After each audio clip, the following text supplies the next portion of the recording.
Hi everyone and welcome back to Pause Mongolia podcast. Around the world, people are living longer than ever before. Many countries now have rapidly aging populations. At the same time, more people are living alone. Loneliness has become an important public health concern. Researchers have linked chronic loneliness with poor mental health, higher rates of depression, cognitive decline, and even increased risk of heart disease.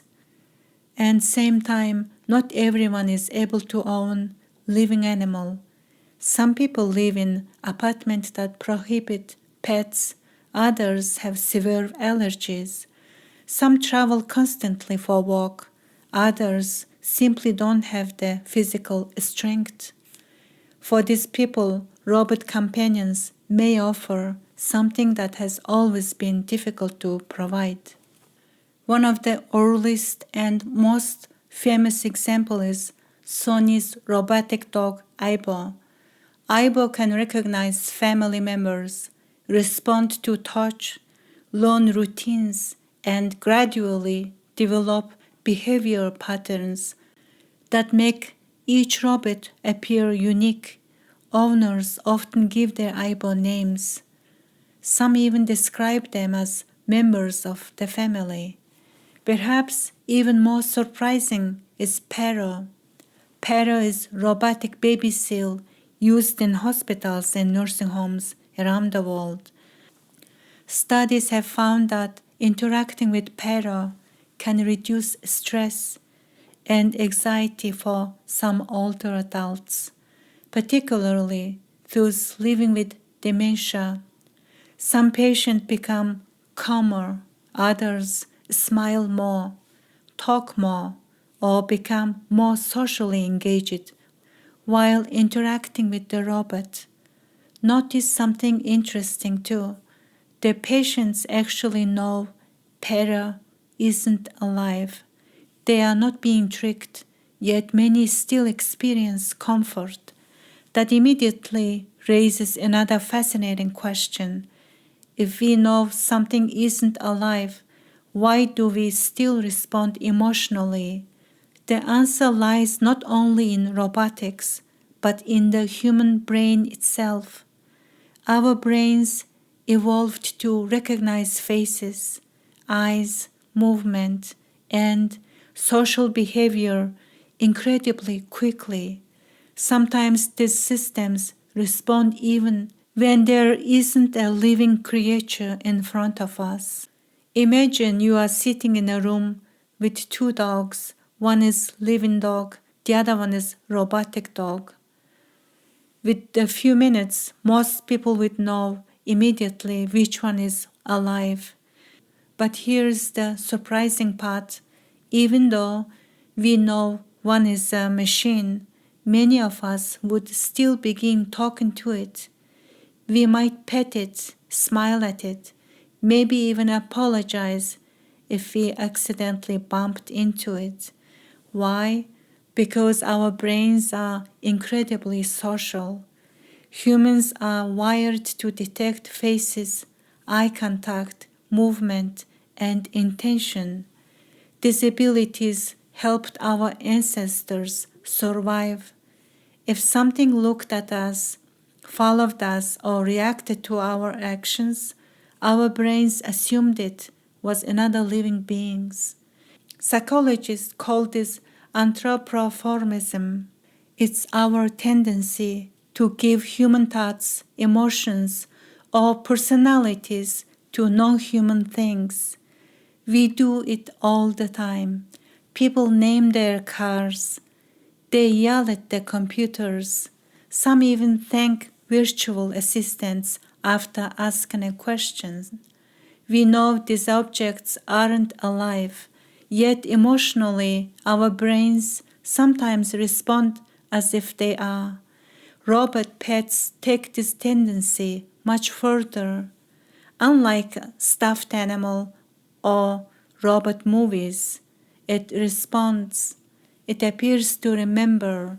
Some robots recognize faces, adjust their behavior over time and seem to develop unique personalities that creates something psychologists call a social illusion. Our brains begin treating their interaction like a relationship. This idea has become an entire field of research known as social robotics. Scientists aren't trying to fool people into believing robots are alive. Instead, they're asking a different question. What kinds of social behaviors make humans feel comfortable? For example, eye contact, head movement, responding to our voice, or waiting before answering, following us across a room. Even tiny details matter. Research has shown that when robots behave in socially familiar ways, people often become more relaxed and engaged. Children sometimes read books more confidently to robotic companions. Older adults may smile more while interacting with them. Hospital patients sometimes feel less isolated. This doesn't mean robots are conscious. It means humans are remarkably good at forming social connections. Now let's compare this with real animals. Studies show dogs can follow human pointing gestures better than wolves raised by humans. They recognize facial expressions. They pay attention to our tone of voice. Some research even suggests they can distinguish between happy and angry faces. Perhaps the most remarkable is the hormone oxytocin, sometimes called the bonding hormone. When a dog and its owner make gentle eye contact, oxytocin levels increase in both. The same biological system helps strengthening bonds between parents and infants. That's actually fascinating. Relationship between two different species can activate some of the same biological mechanisms involved in close human relationships. Robot pets cannot produce this biological interaction. They can imitate social behavior. They cannot participate in the shared psychology of living relationship. This brings us to an important distinction. There is a difference between feeling comforted and having a relationship. A robot may successfully comfort someone, especially someone experiencing loneliness, dementia, or social isolation. That benefit is real, but relationship with living animal is different. For example, dog has its own needs, emotions, motivations, and ignores you, sometimes surprise you, even sometimes wants to play even you are tired. And ironically, these unpredictable moments may be parts of what makes the relationship meaningful. You are not interacting with the program. You are sharing your life with another living mind. Scientists still debate exactly how animals experience consciousness, but there is a broad agreement that mammals and many birds are sentient. They experience sensations and emotions. A robot doesn't become happy because you are home. It calculates a response based on programming and learned patterns. These aren't the same thing, yet emotionally, the difference can sometimes feel surprisingly small. And that's exactly why this conversation has become so interesting.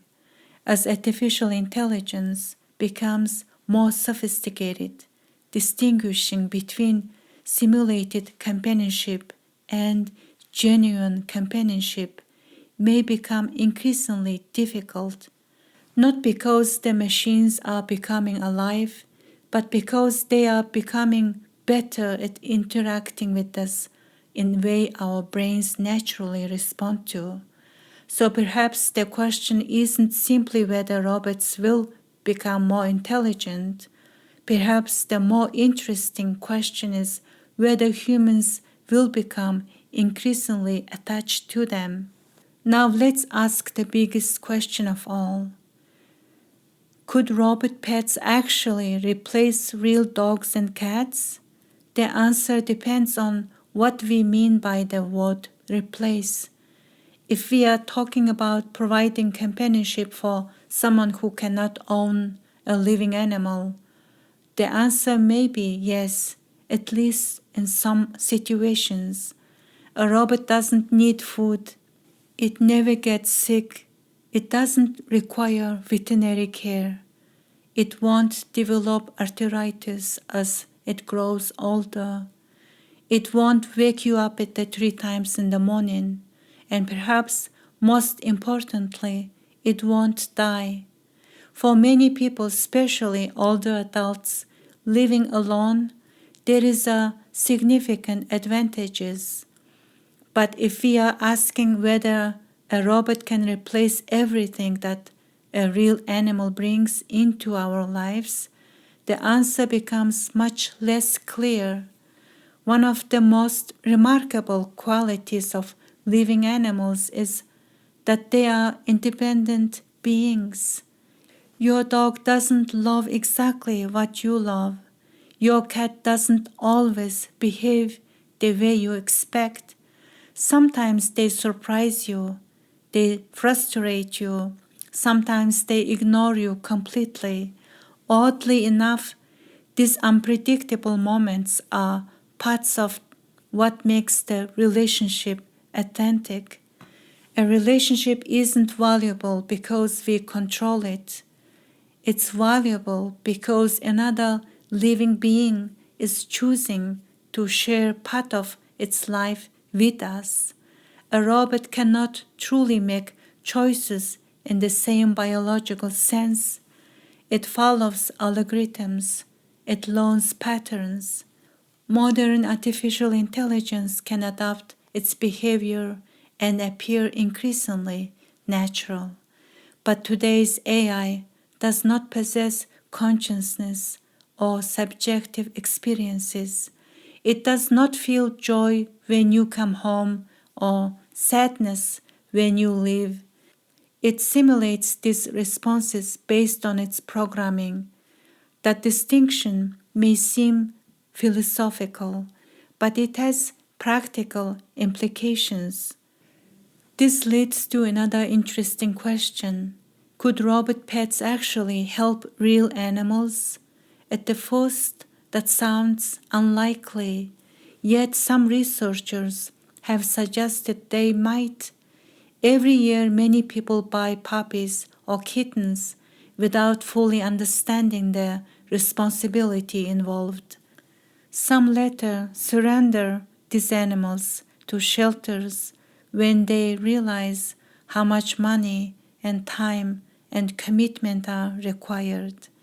Could robotic pets satisfy some people's desire for companionship without increasing demand for animals that might later be abandoned? Possibly. It is an intriguing idea, but we don't yet have strong evidence that this would happen on a large scale. The opposite concern is also worth considering. If robot pets become extremely realistic, could some people become less interested in adopting shelter animals? Could society begin viewing companionship as something that can simply be purchased, upgraded, or replaced? We don't know. These are questions researchers, ethicists, and designers are only beginning to explore. There is another difference between robots and animals that often goes unnoticed. Living with an animal teaches us responsibility. A dog depends on us for food, exercise, medical care, and affection. cat needs a safe environment and daily attention. These responsibilities require patience, consistency, and empathy. A robot asks very little of us. You can switch it off, recharge it, update its software. If it stops working, you repair or replace it. The relationship is largely on our terms. With living animal, we adapt to each other. That mutual adaptation is part of the bond. It reminds us that companionship isn't just about receiving comfort, it's also about giving care. And perhaps that's one reason so many people describe their pets not as possessions but as family members. Their relationship changes both sides. Whether future artificial intelligence will ever blur that distinction even further remains an open question. Technology is advancing rapidly, but life itself remains something far more complex than intelligent behavior alone. Perhaps it's the fact that they are living individuals with their own experiences, their own needs, and their own place in the world. That may be something no machine can fully reproduce. Imagine the year 2050. Artificial intelligence has become dramatically more advanced. Robot pets can recognize every member of your family. They remember birthdays. They notice changes in your mood through your voice and facial expressions. If you are sad, they can stay close to you. If you are excited, they celebrate with you. They remind you to take your medicine. They can even call for help during medical emergency. This future isn't impossible. Many of these technologies already exist in early forms. The question is whether better technology automatically creates a better relationship. Not necessarily. A relationship isn't defined only by intelligence. A living dog grows older. It can become sick. It needs your care. You make sacrifices for each other. These shared experiences often deepen the emotional bond. A robot may become more intelligent every year. A living animal grows older with you. These are very different journeys. There is another question that scientists, philosophers, and engineers are beginning to discuss. If future artificial intelligence becomes so realistic that most people cannot easily distinguish emotional responses from programmed responses, will that change how we define companionship? Some people believe it will. Others argue that genuine relationships require consciousness, something current AI does not possess. At the moment, we simply don't know whether machines will ever become conscious. There is no scientific consensus that today's AI has subjective experiences or emotions. That uncertainty makes this one of the most fascinating questions of the 21st century. Perhaps robot pets could reduce loneliness for people who cannot care for living animals. Perhaps they could provide comfort in hospitals and nursing homes. One future possibility is that robotic pets may change demand for living companion animals. This does not mean robotic pets should replace adoption. Living animals are not products, and millions of dogs and cats still need real homes. But some people want companionship without fully understanding the cost, time, behavior, medical care, and lifelong responsibility of a living animal. For that group, robotic pet could one day become an alternative. If fewer people buy animals impulsively, there may be less pressure on breeding and pet markets. In that limited sense, robotic pets could indirectly benefit animal welfare. But it does not yet show that robotic pets reduce breeding, shelter intake, abandonment, or stray animal populations. So the careful conclusion is that robotic pets may not solve companion animal welfare problems, but they could become one small future tool for reducing irresponsible demand for living animals. Technology may become an extraordinary tool for companionship, therapy, and healthcare, but living animals offer something different. They remind us that relationships are not something we control, they are something we share. Because real companionship has always been about sharing life with another living being. Thank you so much for listening. Pause Mongolia podcast. Thank you so much for listening. Pause Mongolia podcast. Follow this podcast, write a review, and share it with your friends and family. Together, we can grow this podcast and bring more awareness and compassion into the world.